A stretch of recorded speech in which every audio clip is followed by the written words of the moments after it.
let's do this. Okay. Last time we were talking about 2.2 limits, which is fine.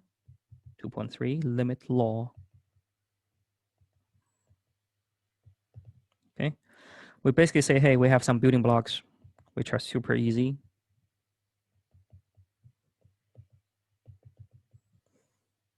A, C equals C. Then we also have some building laws, which is FG. If you know them, you will be able to know F plus G, F minus G, F divided by G if G is not 0, F times G, and finally F circle G if F is continuous. Okay. With those, we can actually deal with something very complicated like this.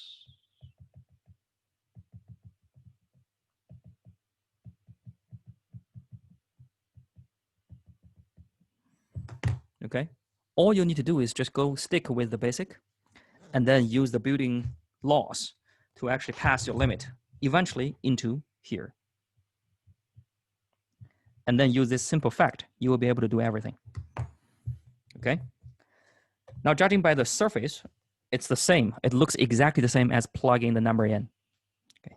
But just keep in mind, hidden in the back, you actually applied a lot of limit laws, which we took for granted. And of course, we know this thing doesn't work when f and g is not finite. Things go wrong. We tried to do some examples last time. We try to compare infinities, and we found it's impossible. Okay. With that in mind, we can do more examples, special examples. And we did the first one, which is the absolute value. We kind of find two ways to do it. The first way is it's nothing but piecewise. Okay, so do it as a piecewise defined function. And the second way to do it is actually realize it's continuous. Therefore, just plug in x. This is governed by the limit laws. Either way, we can handle things like this now. Okay. Now we want to go to the next. Let's go back to examples like this.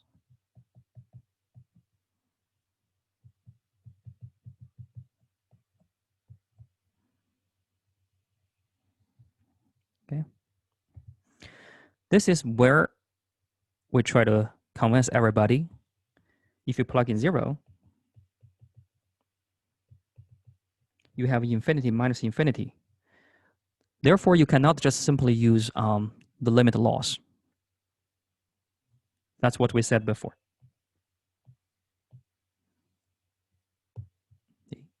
Hold on, my iPad froze.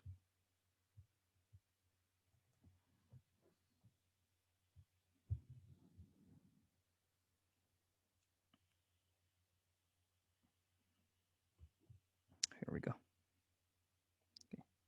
Oh, I lost it. Let me do it again. Limit x goes to 0, 1 over x minus 1 over x squared minus x. Okay. This is the classic example that infinity minus infinity, and we know you can't do it. Okay. Then the question becomes, then what can we do if you cannot just simply do this and try to guess what it is?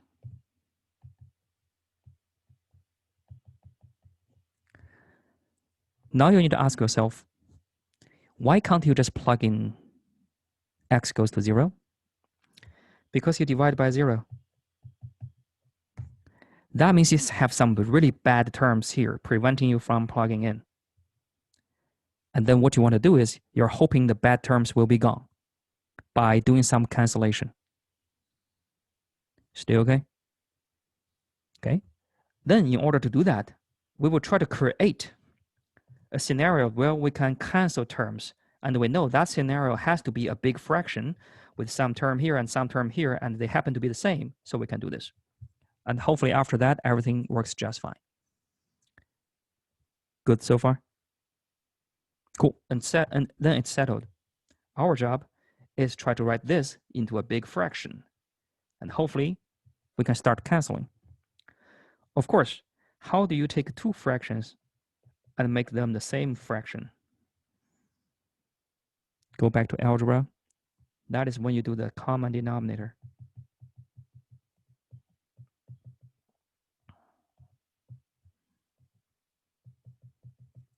And of course, you time the same thing on the top to make sure you don't change a thing. And then you try to combine them.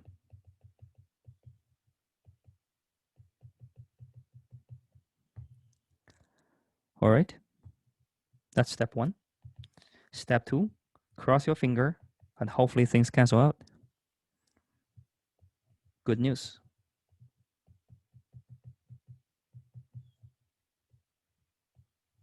This have one more x left. Plug in 0. Still have a bad case. Then cross your finger again. Hopefully more things cancel out.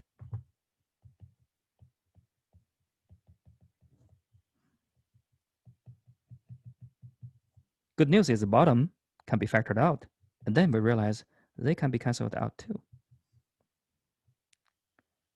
This becomes basically limit 1 over x plus 1.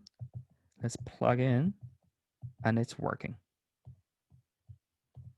So this is the limit.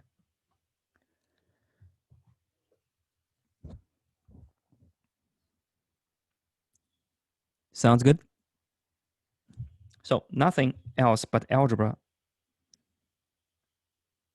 The things in the red box will be the steps you need to show in the exam to make it complete. These are just some side notes, okay, side discussions. But now, believe it or not, remember, we started with infinity minus infinity.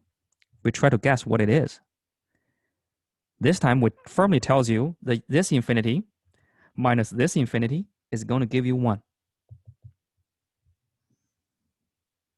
Okay? That means actually we can compare infinity. We have a bigger infinity. The first one is bigger. The second one is smaller. And then the difference is exactly 1. So that is doable if you follow all the limit laws carefully. And this time, we can trust our calculation. Okay, not like before, it's confusing. This time, there's no confusion. The answer will be 1. Whoever does it, it's going to be 1. You do it for 10,000 times, it's still going to be 1. Okay? And from here, you can see the answer really depends on what kind of algebraic expressions you have here. You change the formula a little bit, the answer is going to change. That's why for infinity minus infinity, we cannot give you a simple answer. It really depends on what two infinities are you talking about. Okay. That's the first example. What did we learn here? Well, the lesson here is algebra will help you to cancel terms. And at least for infinity minus infinity case, it works sometime. So next time you see infinity minus infinity with two fractions, this is something worth trying. Of course, it won't work all the time.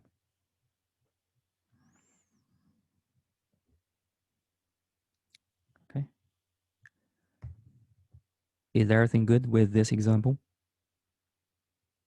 If you have question, raise your hand.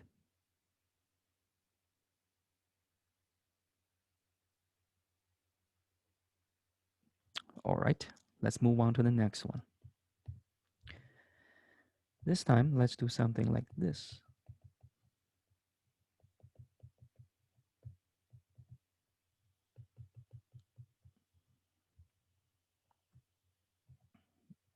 This is a square. Okay. First step, plug in.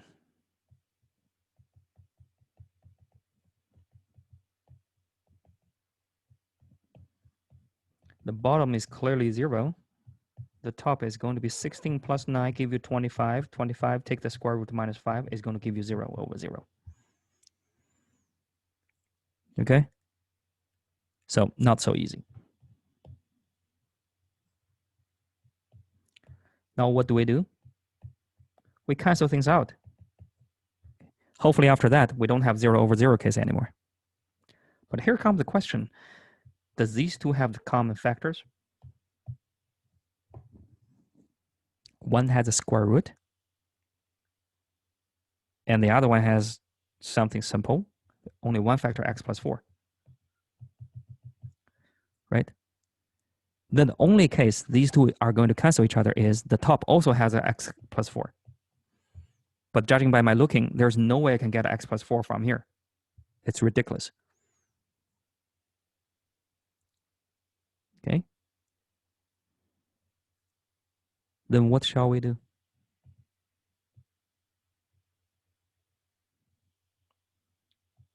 Does this remind you of anything that you just want to do, even though you don't know why?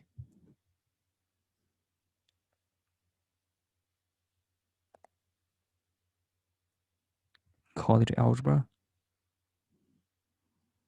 Every time you see something like this, what do you do?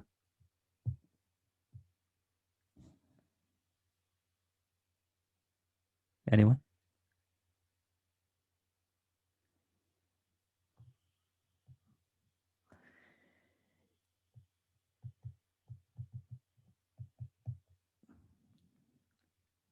You times it by something. You times it by exactly the same thing. The difference is, if this is a minus, you give it a plus. If this is a plus originally, you give it a minus to make sure they have different signs. Okay. Why do you want to do that? It comes from a simple fact. A plus b times a minus b equals a squared minus b squared. Therefore, if originally we already have a minus b, we just need to match it with a plus b, your a or b or a or b. Then we'll be able to have the a squared minus b squared. And the good news is, once you square a square root, this one becomes simpler. The square root is gone. Here we have 25, and this one looks way better than the original thing in the red box. That's a standard way to get rid of square root. Make sense so far? Okay, for that case, we do the same thing for this whole thing. I will put all the steps here with details, but you are responsible for recognizing this and times it. Of course, when you do that, you do the same on the bottom to make it fair.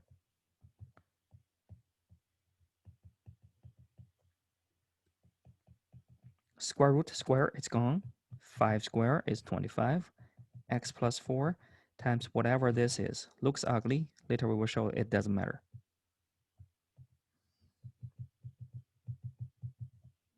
Okay. Okay, now we have one shot. Hopefully everything we get from the top. This is 9, this is 25. Can help us cancel things. I don't even want to think about canceling this one because it's too complicated. So my only hope is maybe this one can be canceled. Okay, that means the thing on the top should have some x plus 4 inside, coming from x squared minus 16. Does it? Okay. Again, applying the formula the second time. This is x plus 4 times x minus 4. Finally, they cancel each other.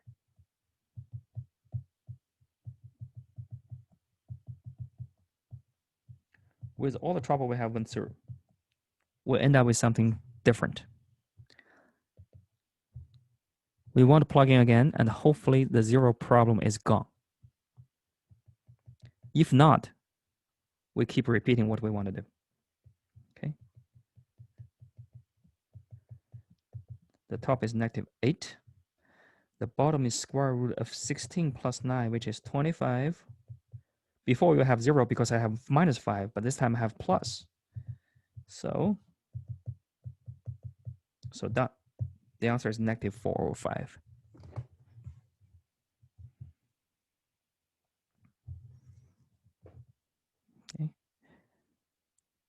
this is the complete work of how to solve this one. And the key step is here. If it's 10 points, just writing this step down is going to worth you at least 4 points. That means you saw the situation, you made the right call. Okay. After that, if you mess up with the algebra, it's just, minor things. But this step is super important. Recognize so you can continue. Okay. By the way, this is called timing the conjugate. Okay. Times the conjugate.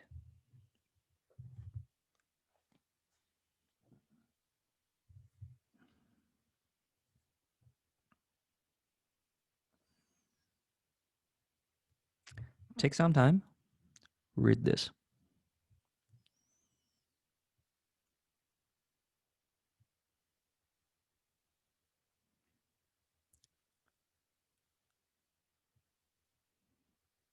Any questions? Pretty clear, right? Okay, cool. So let's summarize the second case. We basically use algebra. Thanks to the limit law, we can use it. Okay. We basically have two possible cases. The first one is going to be a fraction minus a fraction. What we do is we combine fraction. Second case is we have something look like this. Our job is try to times the conjugate to form something like this and then something like this. The goal is try to square the square root once we finish. Okay? Either way, it's about algebra. Your job is try to cancel the terms, and hopefully after that, the bad terms are gone. You don't have 0 or infinity anymore. You have solid numbers. All right. There is a third case.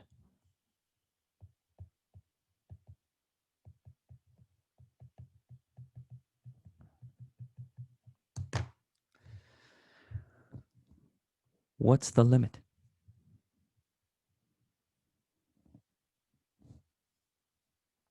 Well, let's talk about it. What's the limit of x squared? As x goes to 0. Just 0 squared, which is 0. So this part give you 0. What about sine 1 over x as x goes to 0? Remember the thing we did last time?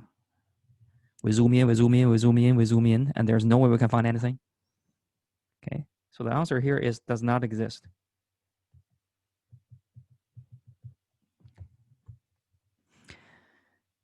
That means we cannot simply use limit laws, right? Otherwise, we could use the limit of x squared times the limit of sine 1 over x if they both exist and are finite. But this one actually doesn't work, so we cannot separate them apart. Fine. Okay. So what's the answer?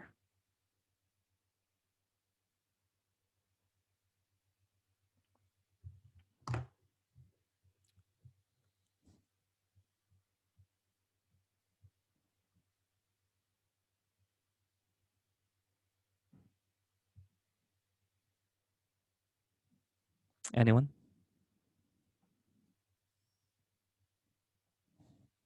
Aaron?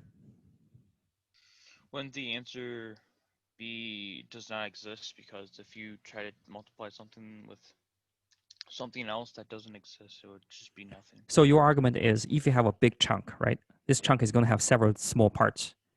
As long as any one part does not exist, the whole thing should not exist. Yes. Right? That makes sense. Yeah. On the second thought, though, when you say does not exist means this one has a bad behavior. Right? It's like your naughty little brother. Okay. When he's alone, of course, he's a mess, right? But do you realize there is one guy who behaved really nicely here? Does it somehow do some work to regulate the other guy? And your answer is no. there's no hope, right? Your little brother is just, he's lost. Whatever you do, he's lost.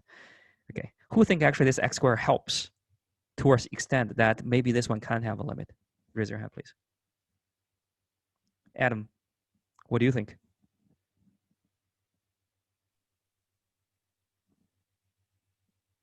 Oh, I can't hear you. Which Adam? Hold on. Just 1 second. Yeah, there's two of us. Oh, sorry. I saw Adam Malk. Raise your hand first. So yeah, please. Oh, I was just saying that, I mean, anything multiplied by 0 is just going to be 0. I mean, that's something that you originally taught. Beautiful. Okay, so at least 0 is like a nice regulator. He behaves. Mhm. Anything close to him become part of it, right? Okay, I'm going to challenge what you said there. Number one, what you said, that does make sense. 0, anything times 0 is possible that it's regulated by 0. But anything times 0 is 0. I'm going to challenge that. What about 0 times infinity? For example, limit x goes to 0, x times 1 over x squared. Do you agree this is 0? Do you agree this is infinity? And do you agree these two times together is not 0? It's actually this, which does not exist, or at least something infinity. Okay? Yeah. So I would say be more careful. Anything finite times 0 is going to be 0. Anything infinity times 0 is going to be, depends. Depends on, are you more infinity or are you more 0? Okay? Great. Is this one infinity? Sine 1 over x.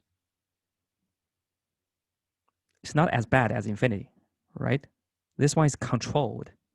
Controlled by what? I know it does not exist, but this one will be no more than 1, no matter what you do, right? And this one is going to be no less than -1, no matter what you do, right? The only trouble is this one doesn't stay anywhere. It's not 0.2. It's changing all the time. Okay? But after you times this thing by 0, can you see that? All these things will be cancelled by 0, because 0 can only give you something meaningful if you times infinity, but clearly this thing is not as bad as infinity. Make sense here? Okay, so think about this. Something 0 times a 3, of course it's going to be 0. But what if something times something less than 1 and bigger than -1? It's still going to be 0. So the answer should be 0. That means 0 in this case is strong enough because this one is not too bad. Not too bad. When I say bad, not as bad as infinity. Okay, as long as you don't have infinity, you're finite. I times a 0, you are nothing. Sounds good? Okay, of course, that's just some story. We need to make it careful. We need to make it a mathematical formula. Let's see if you accept this logic.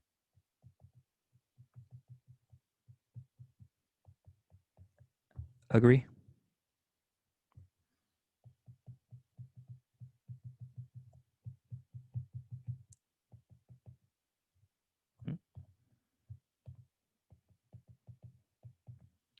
Still agree if I times x squared on all of them? If you're originally bigger times x squared, you're still bigger. Okay? Now if we take the limit, if this one holds for any x, of course it holds even x goes to 0.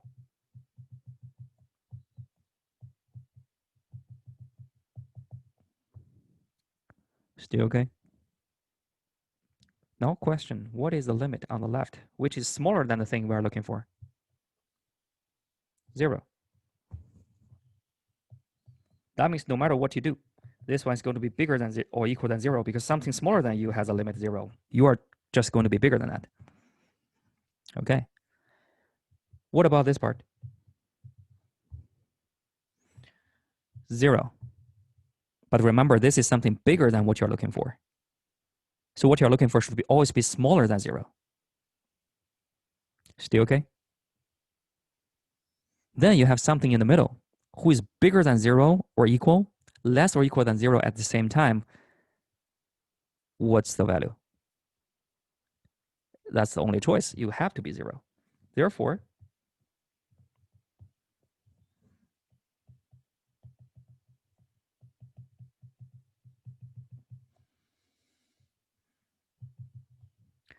the reason is because like this. Let's say you take an exam, right? Some people who are better than you got a 98.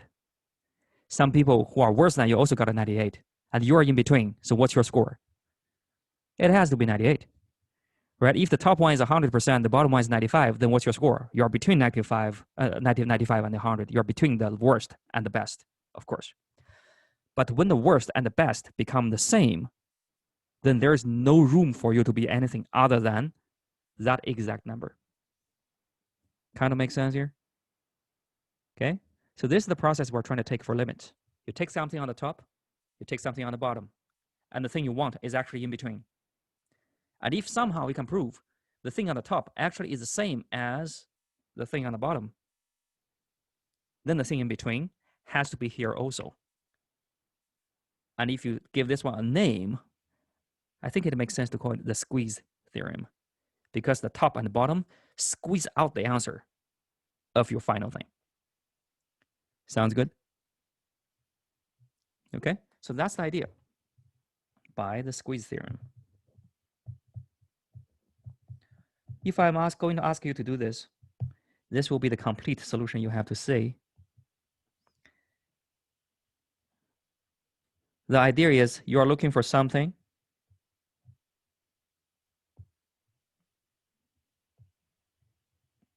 but instead what you do is you look for something bigger, you look for something smaller than the thing you're looking for, and you're trying to prove the bigger one and the smaller one are the same, then the one in the middle, which is the thing you're looking for, has to be a number.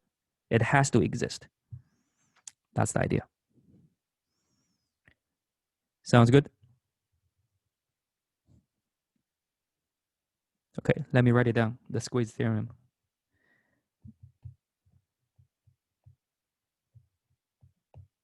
Squeeze theorem. Some people call it the sandwich theorem. Basically, if you have 3 functions, the smaller one, the bigger one, and the one in between, and the smaller one and the bigger one share the same limit.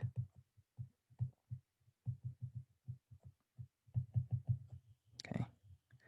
Then the one in the middle has to share the same limit.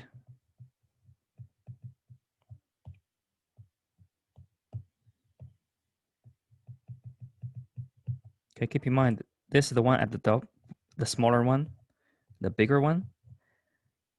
If they're the same, the one in the middle, in between, has to be that limit. Jordan?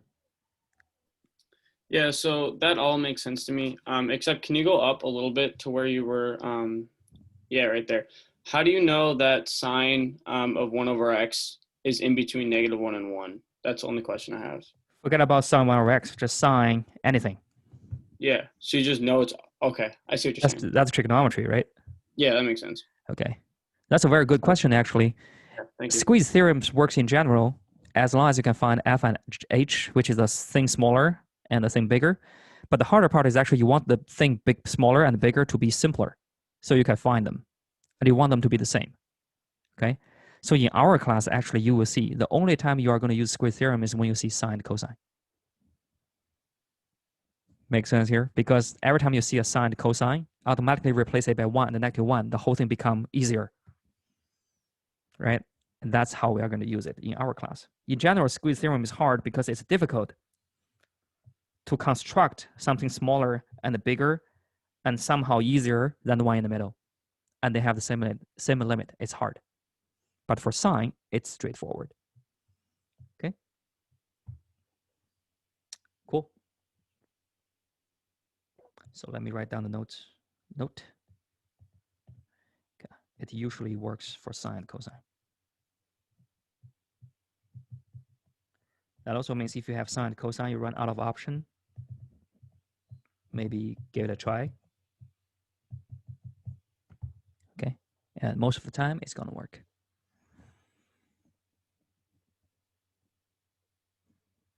Okay, we had limit law. Then we have 3 other cases. Any questions so far before we move on to the next section?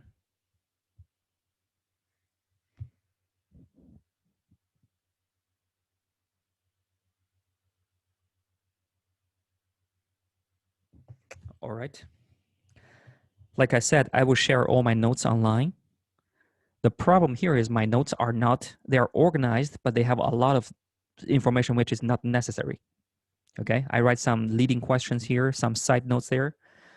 So if you are trying to review by yourself, I would suggest you to actually write the notes yourself. And your job is try to take my notes and condense it to be as short as possible with only the necessary information. Okay, so this is a challenge I posed for you. And I will show you how to do it.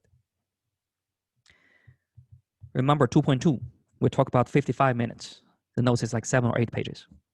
Okay, but once you condense it, 2.2 just talk about 4 cases. This, this, this, and this. We gave it a name, continuous, whole, jump, vertical asymptote. Okay, for continuous, plug in. For whole, left, for whole, you cancel terms. Then plug in. For jump, left, right limit. If you want, you can put piecewise defined function here because it's usually that case. Finally, for asymptote, you just check left and right to have positive or negative infinity. So if it were me, I would write all the notes. This will be everything I have for 2.2, which is as small as a flashcard. And you don't need anything more than that. Sounds good? Okay. 2.3, you do the same thing. We talk about limit laws. There are 7 laws. Do you really have to memorize them? No, they're just common sense, right? You just keep in mind one thing, that is, do whatever you want when things are finite.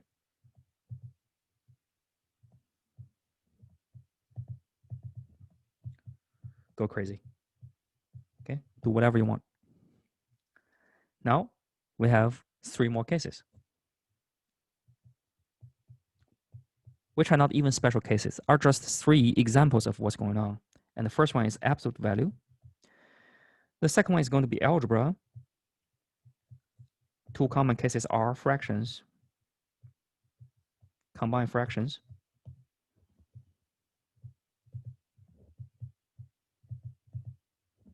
and also conjugate. Of course, if you need a reminder of what conjugate is, you can write more. And the third case is going to be squeeze theorem.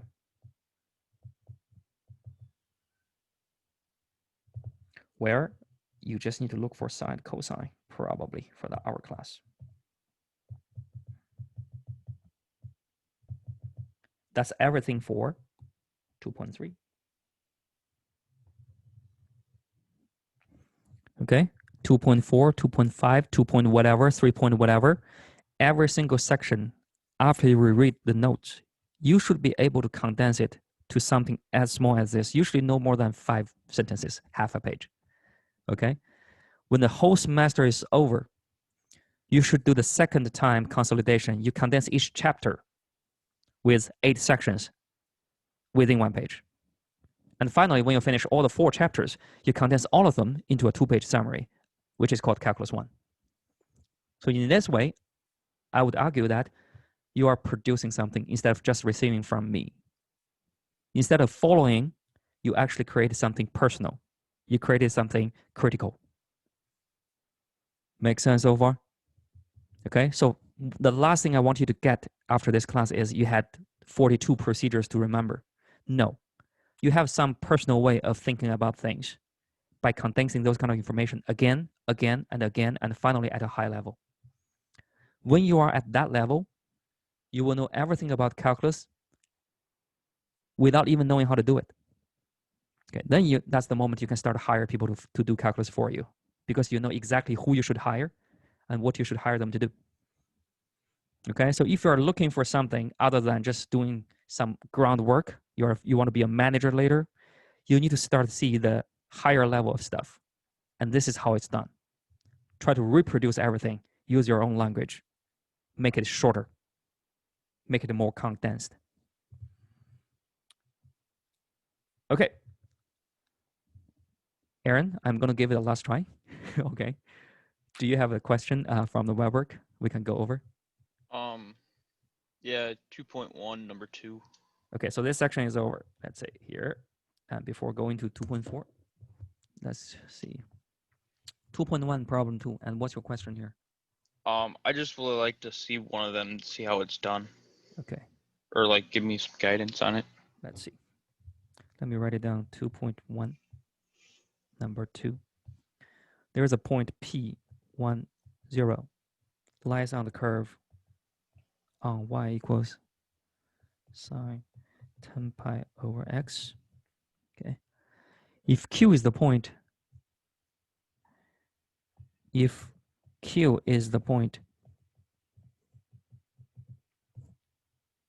x sine 10 pi over x, find the slope of PQ.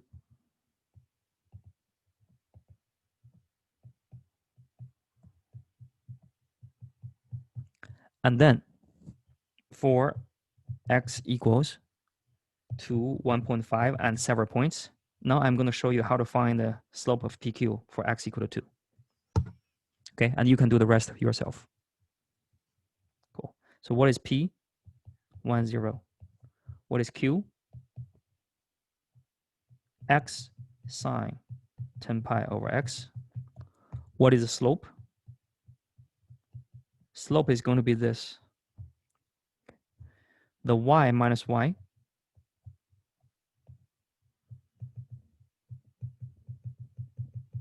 The x minus the x.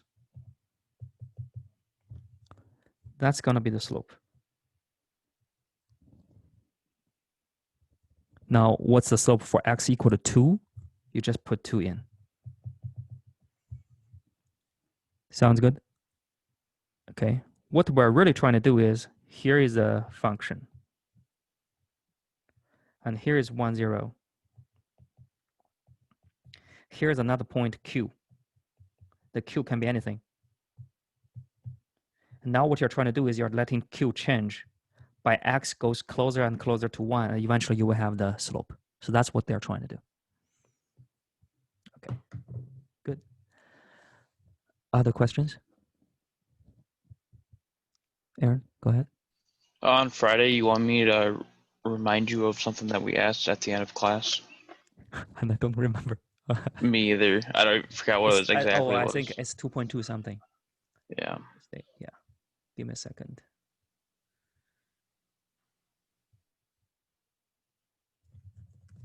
And 2.2. I think I brought up tangent.